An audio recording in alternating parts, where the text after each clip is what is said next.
Hello everyone, कैसे हैं आप? आई होप आप अच्छे से होंगे।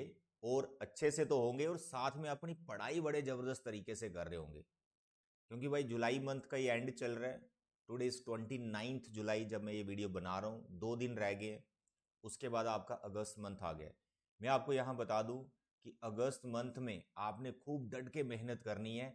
और मिड टर्म एग्ज़ाम, जो आपके मिड टर्म एग्ज़ाम आने वाले हैं, उसमें अच्छा रिजल्ट लेके आना है।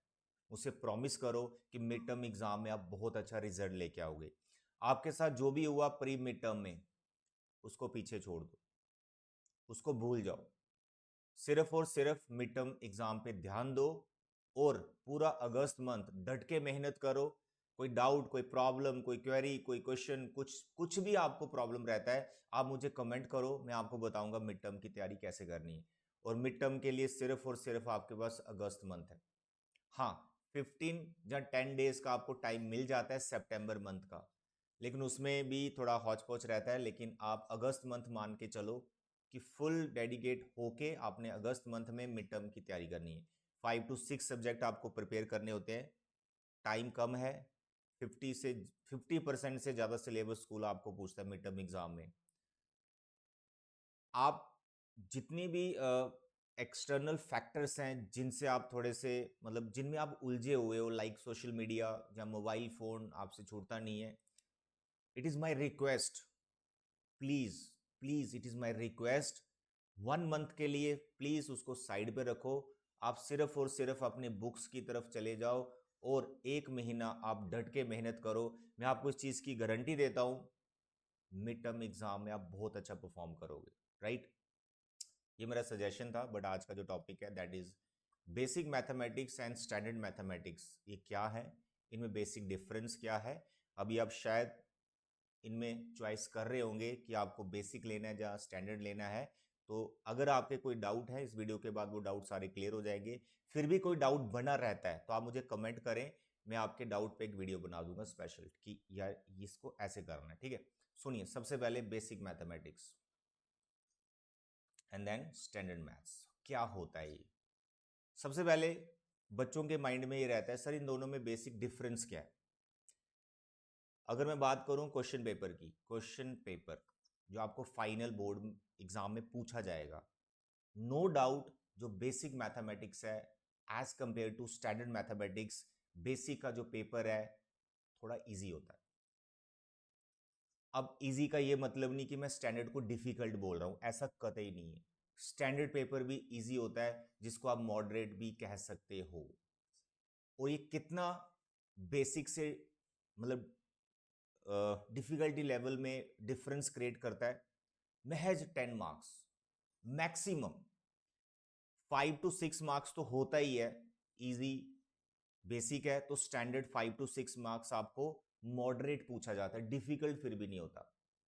तो सबसे पहले तो बच्चों के माइंड में जो क्वेश्चन रहता है कि सर इन दोनों क्वेश्चन पेपर में डिफिकल्टी लेवल में क्या डिफरेंस है? तो डिफिकल्टी लेवल में मैक्सिमम 10 मार्क्स का डिफरेंस रहता है।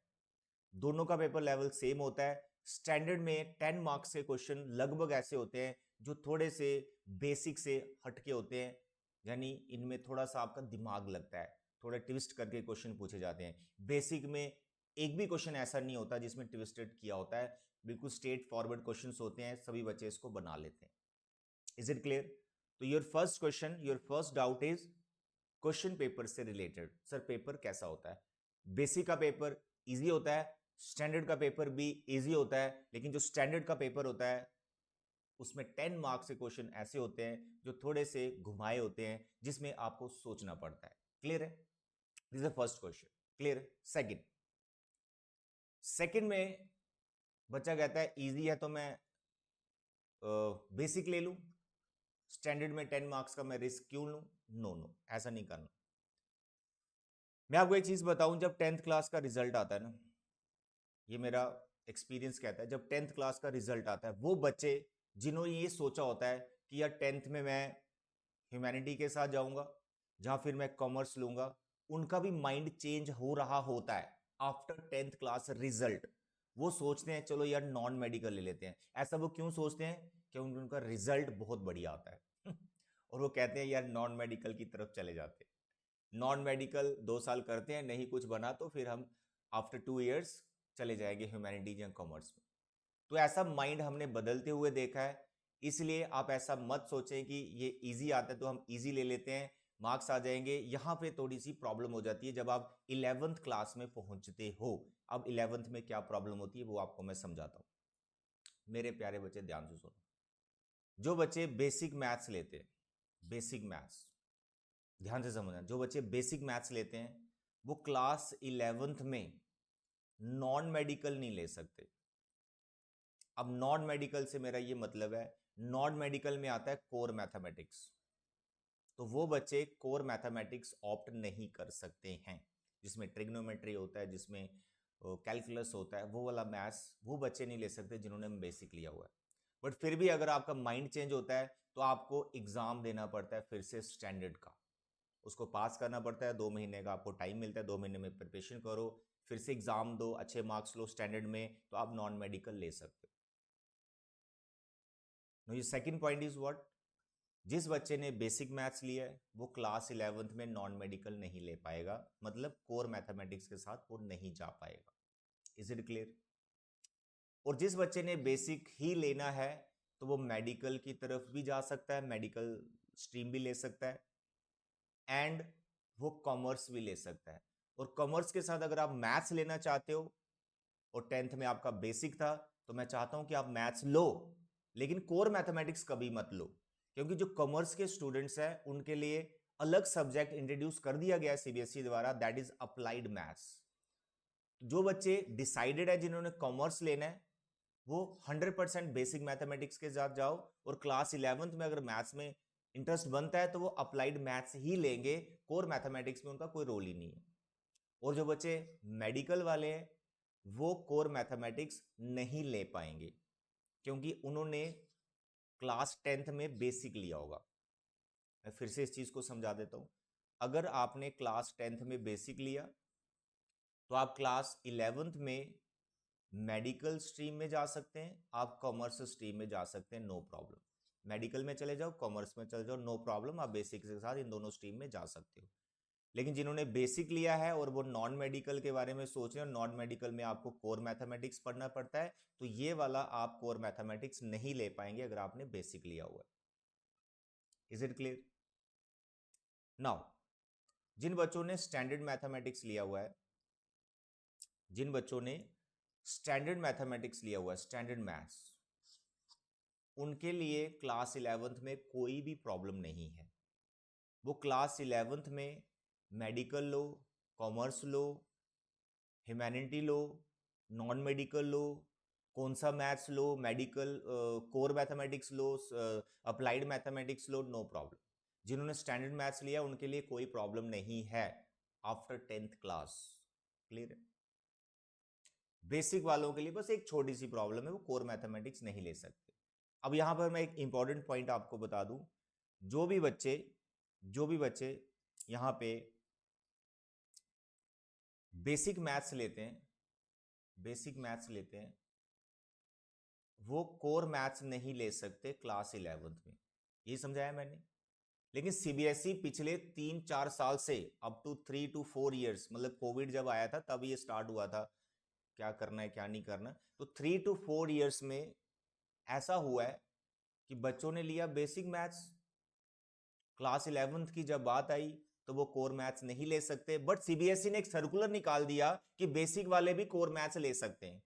लास्ट ईयर तक ये सर्कुलर निकलता रहा है लेकिन इस सेशन में आफ्टर, अगर आप अभी 10th में हो, 10th के बाद अगर आप देख रहे हो कि कोर मैथमेटिक्स लेना और आपका बेसिक था, सीबीएसई ये सर्कुलर निकालेगी या नहीं निकालेगी श्योर नहीं है, इसलिए आप रिस्क मत लो, आप रिस्क मत लो। अगर आपने बेसिक लिया है तो कोर मैथमेटिक्स आप नहीं ले सकते, श्योर शॉट है, ये मैं आपको बता देता हूं। ठीक है, उसके लिए आपको फिर से एग्जाम देना पड़ता है क्लास 10th मैथ्स का, स्टैंडर्ड मैथ्स, फिर आप कोर मैथमेटिक्स की तरफ जा सकते हो और आपका माइंड चेंज हो रहा है। अब मैं यहां पर आपको सजेशन देना चाहता हूं, बेसिक और स्टैंडर्ड में अगर आप कंफ्यूज हो, सबसे पहले तो आप पेरेंट्स के साथ, अपने टीचर्स के साथ ये डिस्कशन करो कि आपको कौन से सब्जेक्ट क्लास 11th में लेने चाहिए। अगर आप मेडिकल स्ट्रीम में जाना चाहते हो, after discussion in the family with teachers, अगर आपने ये डिसाइडेड है कि आपने मेडिकल स्ट्रीम में जाना है, कोर मैथमेटिक्स नहीं लेना है, मैं आपको सजेशन देता हूँ 100% बेसिक मैथमेटिक्स के साथ जाओ। पेपर भी इजी होता है, 10th में परसेंटेज आपकी अच्छी बन जाएगी। और अगर आपका डिसाइडेड है कि आपने कॉमर्स ही लेना है, ये मैं उन बच्चों के लिए बोल रहा हूँ जिनका 101% डिसाइडेड है कि उन्होंने मेडिकल और कॉमर्स ही लेना है, तो भाई उन बच्चों को मेरी सजेशन है बेसिक मैथ्स ही लेना आपको, अगर आप मेडिकल और कॉमर्स के साथ जा रहे हो। क्लास 11th में कोर लेने की जरूरत ही नहीं है जो मेडिकल और कॉमर्स के साथ जा रहे हो। क्लियर है? लेकिन अगर आप मेडिकल के साथ मैथ्स लेना चाहते हो, core maths in class 11th, तो फिर भैया बेसिक पे चले जाना। मेडिकल वाले बच्चों, अगर आप मेडिकल लेना चाहते हो, बायो सब्जेक्ट लेना चाहते हो, फिजिक्स केमिस्ट्री बायो, और साथ में ये भी सोच रहे हो कि मैं मैथ्स भी लूं, तो फिर आपको मैथ्स स्टैंडर्ड वाला ही पढ़ना है, यानी कोर मैथ्स पढ़ना है, तो इसलिए आप मेडिकल वाले फिर स्टैंडर्ड के साथ ही जाना। लेकिन मेडिकल में अगर आप मैथमेटिक्स नहीं लेना चाहते हो तो फिर आप basic he low. I hope आपको मेरी बातें समझ में आ रही है। फिर भी कोई कंफ्यूजन है कमेंट करो, कमेंट के बाद जितने भी कमेंट्स आएंगे फिर से मैं एक वीडियो बना दूंगा आपके लिए बढ़िया सा। ठीक है, अब बात करते हैं स्टैंडर्ड वाली। जो बच्चे डिसाइडेड है कि उनको नॉन मेडिकल लेना है, यानी कोर मैथमेटिक्स के साथ जाना है, तो भैया आपके पास कोई ऑप्शन नहीं, आपको स्टैंडर्ड मैथ्स ही लेना है, बेसिक के बारे में आपने सोचना भी नहीं। Is it clear? जितने भी मैंने यहां पर आपको पॉइंट्स बताए उसमें मेन पॉइंट्स बताए हैं जो बच्चों के मेन इंक्वायरीज होती हैं। पहला, बेसिक एंड स्टैंडर्ड में क्वेश्चन पेपर का डिफिकल्टी लेवल क्या होता है। बेसिक मैथमेटिक्स का पेपर इजी होता है as compare to standard mathematics. Difference कितना बताया? 10 मार्क्स मैक्सिमम, 10 मार्क्स का डिफरेंस होता है। ठीक है, उसके बाद किन बच्चों को बेसिक लेना चाहिए? जो 101% डिसाइडेड है क्लास 11th में, जिनको मेडिकल और कॉमर्स में जाना है, ह्यूमैनिटी में जाना है। ठीक है, ह्यूमैनिटी लिखना भूल गया, ह्यूमैनिटी में जाना है, वो बच्चे 100% बेसिक मैथमेटिक्स ले, 101% वो बेसिक लेंगे। जिनको मेडिकल, कॉमर्स और ह्यूमैनिटी में जाना है, जिनको कोर मैथमेटिक्स नहीं करना है, वो बेसिक मैथमेटिक्स ही लेंगे। बेनिफिट ये होगा क्लास 10th में आपकी परसेंटेज बढ़ेगी बेसिक लेने से। ओके, और जिनको नॉन मेडिकल लेना है वो डिसाइडेड है, तो भैया उनको स्टैंडर्ड मैथमेटिक्स लेना है। अब एक कैटेगरी और है बच्चों की, वो क्या? जो कंफ्यूज है। देखो मैं हंस रहा हूँ, हंसना मेरा नेचर है, मुझे अच्छा लगता है, आपको भी मैं हंसाता हूँ, आप बहुत प्यारे बच्चे हो। जो बच्चे कंफ्यूज हैं कि सर आफ्टर 11th हमने कौन से सब्जेक्ट लेने, हमें पता ही नहीं, हमने कभी टीचर से डिस्कस नहीं किया, हमने कभी अपनी फ्यूचर प्लानिंग नहीं की, कभी हमने पेरेंट्स के साथ नहीं बैठे कि मुझे लाइफ में क्या करना है, मुझे कौन सी स्ट्रीम के साथ जाना चाहिए, मेरा करियर ऑप्शंस क्या होंगे। जो बच्चे कंफ्यूज हैं, पता ही नहीं उनको क्या करना है, उनके लिए मेरी सजेशन है go for standard mathematics, because you are confused. अगर आप कंफ्यूज्ड हो और बाद में आपका माइंड बना नॉन मेडिकल की तरफ जाना है, तो भैया स्टैंडर्ड मैथमेटिक्स के साथ ही आप नॉन मेडिकल की तरफ जा सकते हो। Is it clear? I hope जितनी भी चीजें मैंने बताई हैं सारी से आपको क्लियर हो गई हैं। फिर भी कोई डाउट रहता है कमेंट करो, बहुत सारे कमेंट्स करो, और ये वीडियो 10th क्लास स्टूडेंट्स के साथ आप शेयर करो। जो बच्चे कंफ्यूज हो रहे हैं क्या करना है क्या नहीं करना, बेसिक क्या है, स्टैंडर्ड क्या है, मुझे भी कॉल्स आ रहे हैं, उसी के लिए मैंने ये वीडियो बनाया। नहीं तो बिजी इतना, मतलब शेड्यूल इतना बिजी हो गया कि कुछ टाइम ही नहीं मिल पा रहा वीडियोस बनाने के लिए। बट श्योर है, कोशिश करेंगे आपके लिए अच्छी अच्छी वीडियोस बनाएंगे, कॉन्सेप्ट सिखाएंगे आपको और मैथ्स के। ठीक है, तो बेसिक और स्टैंडर्ड से रिलेटेड फिर भी कोई डाउट अभी इस वीडियो के बाद बनता है, कमेंट करें, कमेंट के बाद I will give you the proper solution. ठीक है, और वीडियो कैसा लगा, आपको समझ में आया जो मैंने आपको समझाया, आपको चीजें क्लियर हुई नहीं हुई, सब बताइए, कमेंट कीजिए। ठीक है, thank you very much, God bless you.